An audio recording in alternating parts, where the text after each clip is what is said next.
नमस्कार दोस्तों, आप सबका मैं अपने चैनल में स्वागत करती हूँ। आज की कहानी है सामने वाली खिड़की। तो चलिए कहानी को शुरू करते हैं। आज फिर खिड़की बंद थी, न जाने कहाँ चला गया। मेरा मन बेचैन हो उठा। किससे पूछूं कहाँ गया होगा, कुछ समझ नहीं आता। सामने वाले मकान में भी रहता था वह, नाम मुझे नहीं मालूम, कभी जानने की कोशिश भी नहीं। बस उसे देखना मुझे बहुत अच्छा लगता और देखते रहने में ही संतुष्ट थी। ये मेरी रोज की जिंदगी का एक हिस्सा बन चुका था। वह अपाहिज था, व्हील चेयर पर बैठा खिड़की के पास रखे कैनवस पर ब्रश चलाता रहता था। हालांकि इतनी दूर से उसके चित्र मुझे दिखाई नहीं देते थे, लेकिन उसके चेहरे के भाव, उसकी तन्मयता और एकाग्रता से मुझे लगता था कि वो बहुत उम्दा चित्र बनाता होगा। मैं रोज उसे देखती, लेकिन कभी उसे अपनी ओर देखते नहीं पाया, और इससे मैं खुश भी हूँ। जाने उसकी मानसिकता कैसी हो। मैं थोड़ा डर भी जाती। काफ़ी देर तक चहलकदमी करने के बाद मैं नीचे आई। आंगन में माँ धूप सेक रही थी। हो गई सफाई बेटी? मेरे होठों पर हल्की सी मुस्कान तैर गई। रोज यही तो कहकर ऊपर जाया करती थी कि ऊपर के कमरे में धूल बहुत रहती है, रोज सफाई करनी पड़ती है। माँ पैरों से लाचार, अतः सीढ़ियाँ चढ़ना उसके बस की बात नहीं थी। ऊपर सफाई करने के पीछे मेरा प्रयोजन उसे देखना होता था। इसके बिना मैं रह नहीं पाती। किंतु अभी 4 दिनों से वह खिड़की बंद थी। उसे ना देख पाने की कसक दिल को छलनी किए जा रही थी। घर में पूर्ण शांति थी। माँ आंगन में पड़ी चारपाई पर लेट गई थी। शायद उन्हें नींद आ गई थी। घर में बस मैं और माँ ही थी। किसी काम में भी मन नहीं लग रहा था। आखिर क्या हो गया है मुझे? उसके ना दिखने से मैं इतना परेशान क्यों हूँ? हो सकता है किसी रिश्तेदार के यहाँ चला गया हो, मगर सभी तो यही कहते थे कि उसका इस दुनिया में कोई नहीं है। फिर मानव मन की जटिलताएं भी अजीब है, कहीं कोई अंत नहीं। वहाँ अपाहिज था, इस कारण मुझे और चिंता हो रही थी। पता नहीं उसके प्रति अपने इस लगाव को क्या कहूँ। अगर प्रेम होता तो उससे मिलने की, उसे पाने की उत्कंठा भी होती, लेकिन मेरा मन उसे जी भर देख लेने से ही शांत हो जाया करता था। बिल्कुल एक मचलते बच्चे की तरह जो मनपसंद खिलौना पाकर शांत हो जाया करता है। क्या पता कहाँ गया। मुझे खुद पर क्रोध आने लगा। क्या हो गया है मुझे? रोमांटिक उपन्यासों, फिल्मों से मुझे सख्त चिढ़ है, लेकिन आज किसी रोमानी कहानी की नायिका सी हालत हो रही है मेरी। एक बार फिर मेरे कदम सीढ़ियों की ओर बढ़ गए। देखें, शायद आ गया हो। माँ की ओर देखकर मैं निश्चिंत हो गई। माँ गहरी नींद में थी। धीरे धीरे ऊपर बढ़ती हुई मैं जिस तरह चल रही थी, उससे कई गुना ज्यादा तेजी से मेरा दिल धड़क रहा था। बार बार होठ बुदबुदा उठते, भगवान वो दिख जाए बस। मगर ऊपर पहुंची तो निराशा ही हाथ लगी। खिड़की अभी भी बंद थी। मेरा दिल हताश हो गया। तभी पड़ोस की रमा चाची ने टोक दिया, करुणा क्या कर रही हो बेटी? मैं सकपका गई।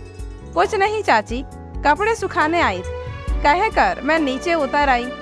अब झुंझलाहट और बढ़ गई। रमा चाची अब माँ को नमक मिर्च लगाकर बताएंगी। करुणा को मैंने ऐसे देखा वैसे देखा। उफ, न जाने लोगों को दूसरों की जिंदगी में दखल अंदाजी करने में क्या मजा आता है। उस रात भी मैं नहीं सो पाई। फिर सुबह हुई। उम्मीद लिए मैं ऊपर गई और निराशा लिए वापस लौट आई। 15 दिन बीत गए, मगर कुछ परिवर्तन नहीं हुआ। ना वो खिड़की खुली, ना मेरी बेचैनी कम हुई। एक दिन माँ पूछ बैठी, क्या बात है करुणा, आजकल तू उदास और खोई खोई सी रहती है। पिछले कुछ दिनों से देख रही हूँ तू ढंग से खाती पीती भी नहीं है। आखिर बात क्या है? उनकी अनुभवी आंखों ने मेरी बेचैनी को कितना सही आंका था। मैं उस समय तो टाल गई, किंतु रसोई में काम करते सिसक पड़ी। सचमुच मैं अंदर से परेशान थी, मगर खुद भी समझ नहीं पा रही थी कि मुझे क्या हुआ है। क्यों वो मुझे इतना याद आता है। खिड़की पर बैठा वह, उसकी व्हील चेयर, कैनवस, ब्रश, उसका ध्यानमग्न चेहरा, इन सब में आखिर क्यों उलझी रहती हूँ मैं? क्या रिश्ता है मेरा इन सब से? क्या जवाब दूं लोगों के प्रश्नों का, जब मेरे मन के ही कितने प्रश्न अधूरे हैं। किससे उत्तर पूछूं? अगले दिन मैं रोज की भांति ऊपर गई तो मेरे आश्चर्य की सीमा ना रही।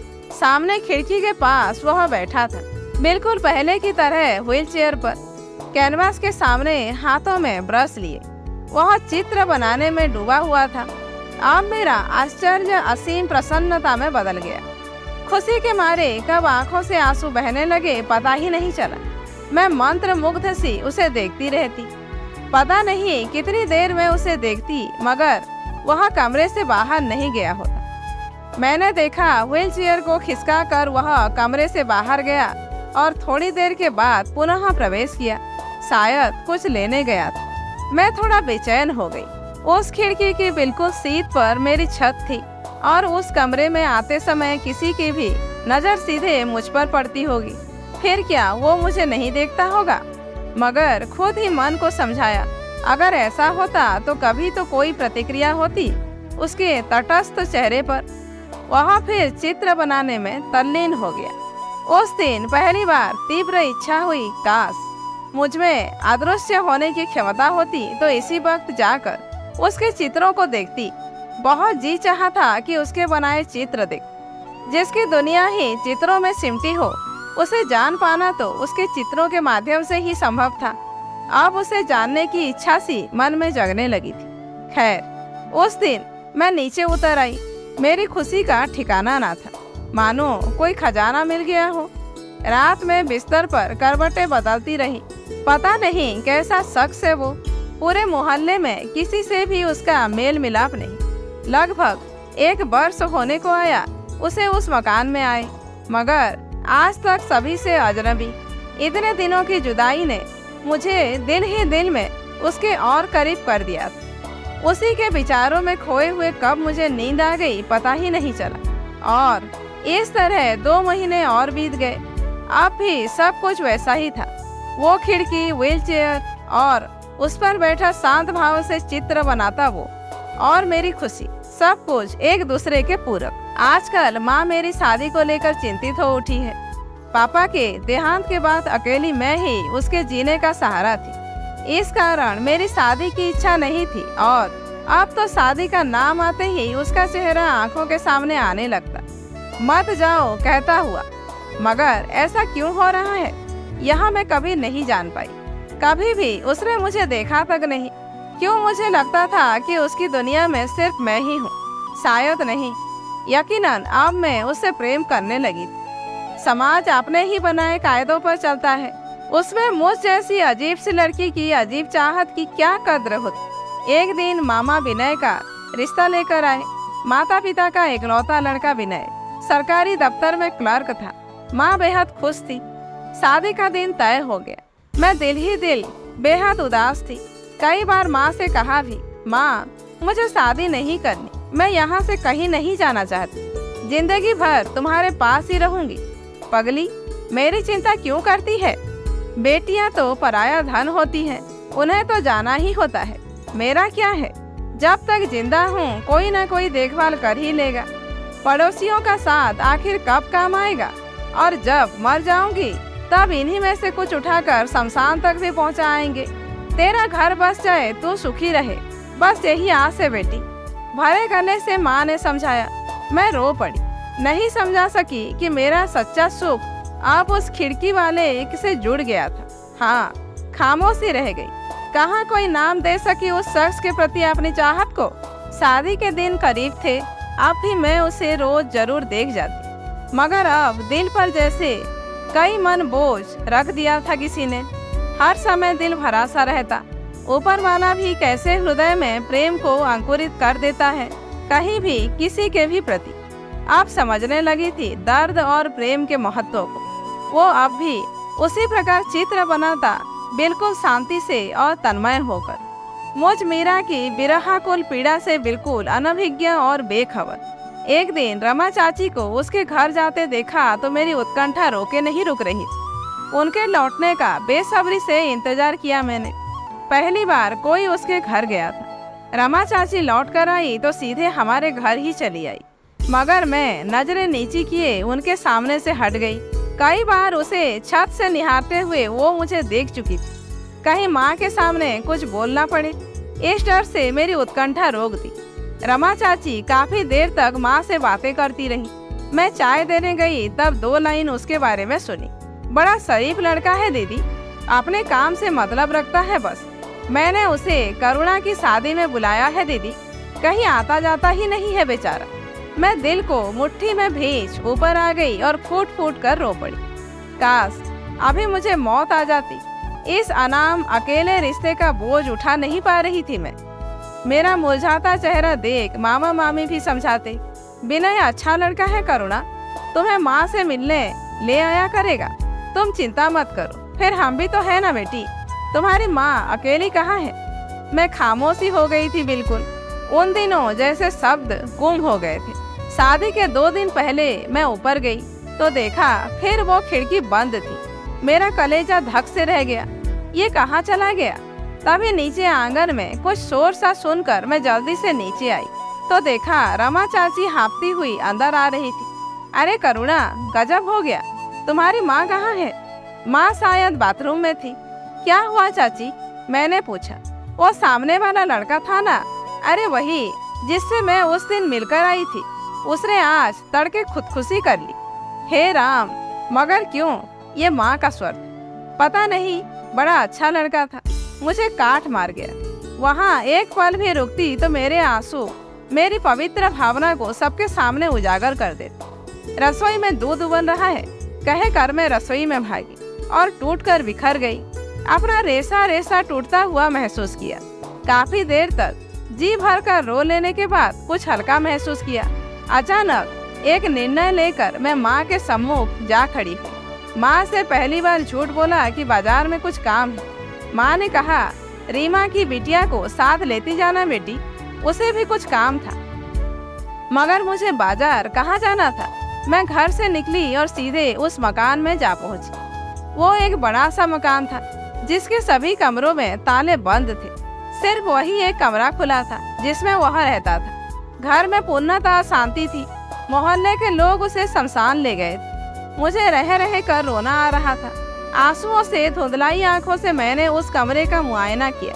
व्हील चेयर, कैनवास, रंग, ब्रश, सभी कुछ वैसा ही था, बस वो नहीं था। कमरे के कोने में एक काठ की अलमारी थी। उसके ऊपर ढेर सारे चित्र थे। इतने दिनों की मुराद आज पूरी होने वाली थी। मैं देखना चाहती थी कि उसने कैसे चित्र बनाए थे। मैंने कुर्सी पर चढ़कर उन चित्रों को नीचे उतारा। अखबार हटाते ही मेरी आंखें फटी की फटी रह गई। सांसें रुकती हुई सी प्रतीत हुई। ये तो मेरे ही चित्र थे। तो क्या वह भी मुझे देखता था? मगर कब, कैसे? हर चित्र मेरा था। किसी में मैं कपड़े सुखा रही थी, किसी में मैं बाल बना रही थी, कहीं पर चुपचाप उदास खड़ी उसे निहारते हुए। उफ, मुझे अपनी आंखों पर विश्वास नहीं हो रहा था। मेरी हर अदा उसमें बयां थी। इतने दिनों का मेरा भ्रम टूट गया। मुझे उसे देखना पसंद था और वह कैनवास पर मुझे रंगों के द्वारा साकार करता रहा। कितनी खूबसूरत चित्रकारी की थी उसने। मुझसे कहीं ज्यादा सुंदर मेरे चित्र थे। लगभग 150 की तादाद में वो चित्र यूं लग रहे थे मानो मेरा वजूद हो। हर चित्र में उसने मेरे साथ खुद को भी चित्रित किया था, कहीं पक्षी के रूप में तो कहीं चांद के रूप। एक चित्र में तो उसने मुझे व्हील चेयर पर चित्र बनाते हुए और स्वयं को मुझे निहारते हुए बना दिया। मैं एक एक करके उन चित्रों को देखती जा रही थी और चित्रों से उसके प्रेम की गहराई में डूबती जा रही थी। कितना पवित्र हृदय, कितनी निश्चल आत्मा बसी थी उसमें। मेरी ही तरह कभी मुझे सशरीर पाने का प्रयास उसने भी नहीं किया, मगर उसके कण कण में मैं ही थी। ये उसके चित्रों से साफ पता चल रहा था। देखते देखते उसके सारे चित्र खत्म हो गए और अंतिम चित्र मेरे हाथ में, जिसने मेरे सारे प्रश्नों का उत्तर दे दिए। उस चित्र में मैं डोली में दुल्हन बनी बैठी थी और दूर एक बुझा हुआ दिया चित्रित था। उसके आत्महत्या करने की कहानी थी यह। जाते जाते मेरे अंतिम सवाल का उत्तर भी दे गया था वह। अचानक काले घने बादल छा गए और तेज घनघोर बरसात होने लगी। उसकी मौत पर रोने का फर्ज शायद बादल भी अदा करना चाहते थे। मैं बिलख बिलख कर रो पड़ी, उसके लिए जिसका नाम भी मैं नहीं जानती थी। मगर एक एहसास जो मेरे दिल में था अब प्यार से बढ़कर श्रद्धा में बदल चुका था, आजीवन मेरे साथ रहेगा और उस आत्मा को अपनी आत्मा के साथ मैं ताउम्र महसूस करती रहूं। तो दोस्तों, आज की कहानी यहीं पर समाप्त होती है। कहानी कैसी लगी कमेंट करके ज़रूर बताइए। अच्छी लगी हो तो एक लाइक कीजिए, जानने वालों को शेयर कीजिए और ऐसे ही वीडियोज आगे देखने के लिए मेरे चैनल को सब्सक्राइब करना मत भूलिए।